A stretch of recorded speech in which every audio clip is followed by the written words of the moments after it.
1964년 박정희 대통령이 소독을 방문을 했습니다. 사통팔달로 시원하게 뚫린 고속도로 아우토반을 시찰을 하게 되었습니다. 그 아우토반 고속도로를 보는 순간 박 대통령이 한눈에 매료가 되었습니다. 라인강의 기적으로 일컬어지는 소독의 눈부신 경제 발전의 원동력이 바로 이 고속도로에 있었구나 라고 생각을 했습니다. 그래서 박 대통령은 귀국 즉시 고속도로 프로젝트에 들어가기 시작했습니다. 그리고 3년 뒤인 1967년 경부고속도로 건설 계획을 발표했습니다.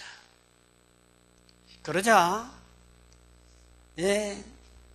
야당 정치인들과 경제학자들을 중심으로 거센 반대가 일어났습니다. 재정 파탄이 날 것이다. 국가 경제가 망할 것이다. 고속도로를 건설하고 나면은 있는 자들만을 위한 유람용 도로가 되고 말 것이다. 이런 반대에 부딪혔습니다. 그도 그럴 것이 1967년 내에 우리나라의 1인당 국민소득이 167달러에 불과했어요. 지금은 2만 달러입니다. 비교가 안 되죠. 보릿고개 시절이 있던 그 시절이. 그 무슨 영농 자금을 더 많이 준다든지 극빈자 구제 정책을 내세운다든지 뭐 이런 거하고 전혀 관계가 없는, 난데없이 고속도로를 건설한다 하니까 이런 반대가 있을 수밖에 없었죠. 그러나 박 대통령은 그런 거 다 아랑곳하지 않고 1968년 2월 1일 기공식을 갖고 건설을 시작했어요. 기공식 후 만 2년 6개월 만인 1970년 7월 7일 이제 경부고속도로가 완공이 됐습니다. 그 결과 어떻게 됐습니까? 박 대통령에 대해서 좋게 생각하던 사람이든 좋지 않게 생각하던 사람이든 한 가지 분명한 사실은 경부고속도로는 우리 한국 경제 발전에 큰 원동력이 됐다는 것이죠. 그래서 세계 역사상 유례를 찾아볼 수 없을 만큼 급속도로 한국 경제가 발전을 하게 됐습니다. 역사에는 가정이 없다는 말이 있어요. 하지만 저는 한번 가정해 봅니다. 만약에 박정희 대통령이 서독에 갔을 때 고속도로 아우토반을 시찰하지 않았다고 한다면 과연 경부고속도로를 건설을 했겠는가?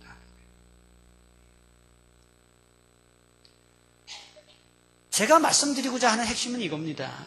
뭔가 보고 배워야 새로운 아이디어가 나온다는 거예요. 뭔가 자기 눈으로 직접 보고 또 배워야 발전이 있다는 것이죠. 저는 신앙생활도 그렇다고 생각해요. 그래서 교회 다니면서 나보다 믿음 좋은 사람을 가까이 하고 나보다 믿음 좋은 사람과 친밀하게 교제를 나누는 것이 참 중요한 거예요. 교회를 다니긴 다니는데 그냥 예배만 왔다 갔다 하고 다른 교인들과 한마디도 말을 섞지 않고 대화하지 않고 그냥 나 홀로 신앙생활 하는 그런 식의 신앙생활은 100년을 해도 믿음 자라지 않습니다. 제가 목회를 하면서 그건 수도 없이 보아왔어요. 나홀로 신앙생활 하시는 분들은 지금은 혹시 믿음생활 제대로 하고 또 교회 왔다 갔다 하는지 모르지만 조만간에 또 교회 안 나올 확률이 많습니다. 저는 그래서 교회 안에서 다른 분들과 교제하지 않는 분들을 보면 참 걱정스러운 눈으로 바라보게 되는 것이죠. 그런데 신앙생활에 있어서 나보다 믿음 좋은 사람들과 교제하는 것이 참 중요하지만 그보다 훨씬 더 좋은 최고의 신앙 교본은 역시 성경책이에요. 성경책이 신앙생활의 교과서예요. 교과서. 믿으시면 아멘 하시기 바랍니다. 성경책만큼 좋은 교과서가 없어요. 많은 사람들이 하나님께 복받기를 원하고 있어요. 그래서 기도할 때도 보면은 복 달라는 기도가 제일 많아요. 사실 문제 해결해 달라는 게 결국 뭐겠습니까? 복 달라는 거죠. 그러나 하나님이 복 주실 만한 삶을 사는 사람은 그리 많지 않아요. 그게 문제예요. 이 문제에 대해서 미국의 릭 워런 목사님이 잘 지적을 했습니다. 하나님이 우리가 하고 있는 일에 복 주시기를 구하지 말고 하나님이 복 주시는 일을 시작하라 그랬어요. 참 짧으면서도 핵심을 찌르는 이야기를 했어요. 다시 한번 반복해 볼까요? 하나님께서 우리의 일에 복 주시기를 간구하지 말고 하나님이 복 주시는 일을 당신이 시작하라 그랬어요. 하나님이 복 주시는 가장 귀한 일이 뭘 것 같습니까? 영혼 구원이에요. 전도하는 일이에요.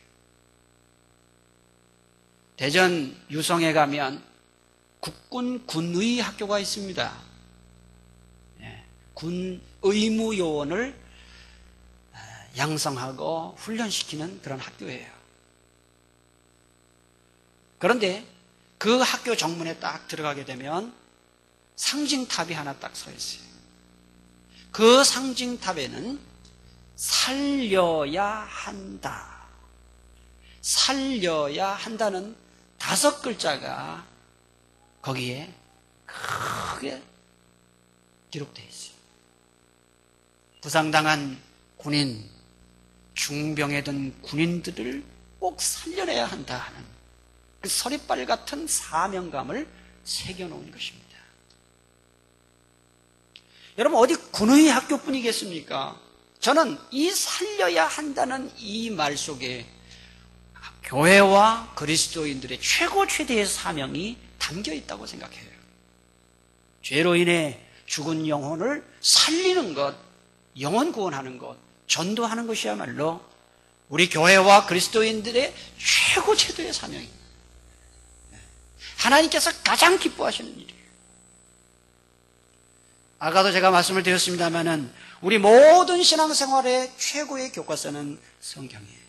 그래서 오늘 본문을 통해서 빌립이 어떻게 전도를 했는가 하는 것을 통해서 전도에 대해서 좀 배우고자 합니다. 첫째로 빌립은 성령님을 철저히 의지하고 성령님의 도우심을 받아 전도했다 하는 것입니다. 자기 힘으로 할 수 없기 때문에 그런 것이죠. 26절을 보니까 이런 말씀이 나와 있습니다. 주의 사자가 빌립에게 말하여 이르되 일어나서 남쪽으로 향하여 예루살렘에서 가사로 내려가는 길까지 가라 하니 그 길은 광야라. 누가 빌립에게 지시를 합니까? 주의 사자가 그랬어요. 전도의 이니셔티브를 빌립이 가진 것이 아니라 주의 사자가 가진 것이죠. 하나님께서 사자를 보내서 빌립에게 어디 가서 전도해야 되는지를 가르쳐 주신 거예요. 또 29절을 보면 빌립은 또 누구를 전도해야 하는지도 성령님으로부터 지시를 받습니다. 29절 성령이 빌립더러 이르시되 이 수레로 가까이 나아가라 하시거늘. 39절을 보니까 빌립은 에디오피아 고위 관리를 전도한 이후에 계속적으로 성령의 이끌림을 받은 것으로 기록되고 있어요. 39절 둘이 물에서 올라올 때 주의 영이 성령이죠. 성령님이 빌립을 이끌어 간지라. 그러니까 보세요, 여러분. 어디 가서 전도해야 할지, 누구를 전도해야 할지. 빌립은 철저하게 자기 마음대로 하지 않고 성령님의 지시를 받고 성령님의 인도를 받았다. 그렇게 말하고 있어요. 많은 사람들이 이 전도에 대해서 일종의 부담감 내지는 두려움을 갖고 있습니다. 그거는 전도를 잘하는 분도 마찬가지라고 생각해요. 왜 그렇습니까? 내가 예수 믿으라고 얘기했는데 어떤 반응을 보일 것인가에 대한 일종의 두려움이에요. 누구나 갖고 있는 것이죠. 여러분, 교회 나갑시다. 예수 믿으세요. 그 말 한마디를 딱 듣고 교회 나오는 사람은 있습니까? 없어요, 없어요. 한마디 듣고 교회 나오는 사람은 없습니다. 그리고요, 참 친한 사람이고, 성격도 너무 좋은 사람이고, 호인 같은 사람이라도, 다른 말을 할 때는 다 좋은데 이상하게 교회 나가자는 말, 그 말 하면 사람이 싹 달라져요. 그거 참 이상하죠? 그러면서 아주 정색을 하고, 이런 이야기 하려면 다음부터 만나지 말자. 또는 우리 집에 오지 마라. 그래서 저는 이 전도는 절대로 인간의 힘으로는 안 된다는 거예요. 하나님이 도와주셔야만 전도가 가능한 줄 믿으시기를 바랍니다. 내 힘으로요? 안 돼요. 안 된다고요. 제가 친척 전도를 해봐서 알아요. 또 열애 하나, 10중 8구는 거절을 하고요. 열애 하나 나가겠다, 좋게 좀 이제 대답하는 사람도 있긴 있어요. 그런데 그런 사람들 대부분 어떻게 합니까? 나중에 천천히 하겠다고 하는 거죠. 나중에. 그래서 전도가 힘든 거예요. 그래서 내 힘으로, 내 노력으로, 내 말빨로, 내 말주변으로 안 되는 게 이게 전도예요. 철저히 성령님 의지예요. 성령님의 지시를 받고 성령님의 인도를 받아야 돼요. 그러면은 어떻게 해야 성령님의 인도를 받고 성령님의 도우심을 받을 수 있을까요? 기도하는 것입니다. 기도해야 전도가 가능해요. 기도는 전도의 첫걸음이에요. 우리 속담에 시작이 반이라는 말이 있죠. 여러분 중에 보면은 믿지 않는 식구가 있어가지고, 믿지 않는 친척이 있어가지고 늘 이렇게 고민하는 분들, 특별히 남편이 교회를 안 나와요. 여러분, 남편이 교회 안 나오면 그거 참 힘듭니다. 또 부인이 교회를 안 나와. 이건 보통 어려운 게 아니에요. 자녀들이 교회를 가죠. 그런데 한 가지 희망이 있어요. 믿지 않는 자기 식구들, 형제들, 자녀들, 친척들이 꼭 교회에 나오도록 기도라도 계속 하고 있다면 전도의 반은 이미 된 거예요. 반은 된 거예요. 반대로 잔소리처럼 교회 나가자, 예수신앙생활을 잘하라, 잔소리처럼 백날을 하고 10년을 했더라도 그 영혼이 예수 믿도록 기도하는 일이 없었다고 한다면 그 사람은 지금 헛일을 하고 있는 겁니다. 말짱 도루묵이에요. 기도 없이 되질 않아요. 여러분들이 지금까지 영혼 구원을 위해서 혹시 얼마나 애썼는지 모르지만 내가 누군가를 전도해야 되겠다 했는데 이게 되지 않은 가장 큰 이유는 첫째가 그를 위해, 전도를 위해서, 그 영혼을 위해서 기도가 부족했기 때문이에요. 여러분, 기도하지 않으면 가장 먼저 나타나는 증상이 뭔지 아세요? 몇 번 하다가 안 되면 그냥 포기를 해버립니다. 내 마음부터가 이제 식어지는 거예요. 그 다음에 그 사람의 마음 문이 열리지가 않아요. 그래서 몇 번 전도해보다가 특별히 이제 가까운 식구들을 전도하다가 안 되면 에이, 지옥 가면 지가 가지 내가 가나? 이런 마음. 이건 정말 나쁜 마음입니다. 기도는 전도에 있어서 가장 중요한 것일 뿐만 아니라 우리가 신앙생활하고 직분 감당할 때도 여러분에게 제가 한번 묻고 싶습니다. 내가 지금 신앙생활 하는데 기쁨이 있는지, 내가 지금 직분을 감당하고 사명을 감당하는데 기쁨이 있는지, 혹시 억지로 하거나 그저 안 할 수 없어서 하는 수준이라고 한다면요, 기도가 부족해서 그렇습니다.